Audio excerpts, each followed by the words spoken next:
एकादशी का व्रत ज्येष्ठ मास के शुक्ल पक्ष की तिथि को किया जाता है। इस व्रत में जल नहीं पिया जाता, इसलिए इसे निर्जला एकादशी कहते हैं। यदि बिना खाए नहीं रहा जाए तो फलाहार लेकर व्रत करें। यह वर्ष भर की सब एकादशियों में सर्वोत्तम एकादशी मानी जाती है। इस दिन विधि पूर्वक जल से भरे कलश का दान करना चाहिए। निर्जला एकादशी व्रत कथा।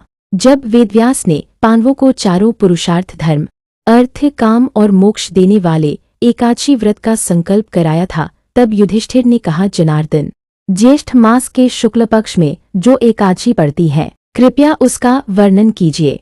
भगवान श्री कृष्ण ने कहा, हे राजन, इसका वर्णन परम धर्मात्मा व्यास जी करेंगे, क्योंकि ये संपूर्ण शास्त्रों के ज्ञाता और वेदांगों के पारंगत विद्वान हैं।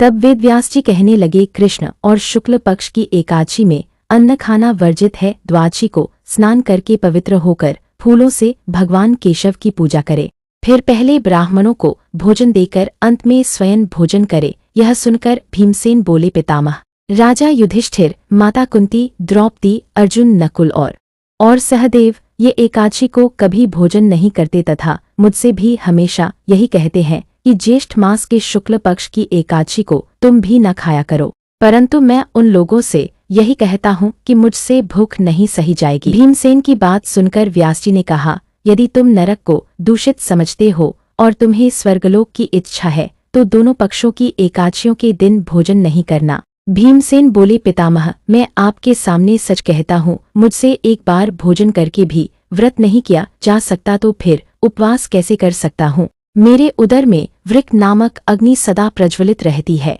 जब मैं बहुत अधिक खाता हूँ तभी यह शांत होती है। इसलिए महामुनि, मैं पूरे वर्ष भर में केवल एक ही उपवास कर सकता हूँ, जिससे मुझे स्वर्ग की प्राप्ति हो और जिसके करने से मैं कल्याण का भागी हो सकूं। ऐसा कोई एक व्रत निश्चय करके बताइए, मैं उसका यथोचित रूप से पालन करूंगा। व्यास जी ने कहा, भीम, ज्येष्ठ मास में सूर्य वृष राशि पर हो या मिथुन राशि पर शुक्ल पक्ष में जो एकादशी हो, उसका यत्नपूर्वक निर्जल व्रत करो। केवल कुल्ला या आचमन करने के लिए मुख में जल डाल सकते हो, उसको छोड़कर किसी प्रकार का जल मुख में न डालें, अन्यथा व्रत भंग हो जाता है। एकादशी को सूर्योदय से लेकर दूसरे दिन के सूर्योदय तक मनुष्य जल का त्याग करे तो यह व्रत पूर्ण होता है। इसके बाद द्वादशी को प्रभात काल में स्नान करके ब्राह्मणों को विधिपूर्वक जल और सुवर्ण का दान करे। वर्ष भर में जितनी एकादशियां होती है, उन सब का फल इस निर्जला एकादशी से मनुष्य प्राप्त कर लेता है, इसमें तनिक भी संदेह नहीं है। शंख, चक्र और गदा धारण करने वाले भगवान केशव ने मुझसे कहा था कि यदि मानव सबको छोड़कर एकमात्र मेरी शरण में आ जाए और एकादशी को निराहार रहे तो वह सब पापों से छूट जाता है।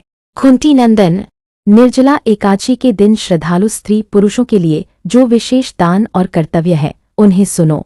उस दिन जल में शयन करने वाले भगवान विष्णु का पूजन और पानी में खड़ी गाय का दान करना चाहिए। सामान्य गाय का दान भी किया जा सकता है। इस दिन दक्षिणा और कई तरह की मिठाइयों से ब्राह्मणों को संतुष्ट करना चाहिए। उनके संतुष्ट होने पर श्रीहरि मोक्ष प्रदान करते हैं। जिन्होंने श्रीहरि की पूजा और रात्रि में जागरण करते हुए इस निर्जला एकादशी का व्रत किया है, उन्होंने अपने साथ बीती हुई 100 पीढ़ियों को और आने वाली 100 पीढ़ियों को भगवान वासुदेव के परम धाम में पहुंचा दिया है। निर्जला एकादशी के दिन अन्न, वस्त्र, गो, जल, शैया, सुंदर आसन, कमंडलू तथा छाता दान करने चाहिए। जो श्रेष्ठ तथा सुपात्र ब्राह्मण को जूता दान करता है, वह सोने के विमान पर बैठकर स्वर्गलोक को जाता है। जो इस एकादशी की महिमा को भक्तिपूर्वक सुनता या उसका वर्णन करता है, वह स्वर्गलोक में जाता है। चतुर्दशीयुक्त अमावस्या को सूर्य ग्रहण के समय श्राद्ध करके मनुष्य जिस फल को प्राप्त करता है, वही फल इस कथा को सुनने से भी मिलता है। भीमसेन, इस एकादशी का निर्जल व्रत करना चाहिए। इस दिन श्रेष्ठ ब्राह्मणों को शक्कर के साथ जल के घड़े दान करने चाहिए। इसके बाद द्वादशी को ब्राह्मण भोजन कराने के बाद स्वयं भोजन करे। जो इस प्रकार पापनाशिनी एकादशी का व्रत करता है, वह सब पापों से मुक्त होकर स्वर्ग को जाता है। यह सुनकर भीमसेन ने भी इस एकादशी का व्रत आरंभ कर दिया।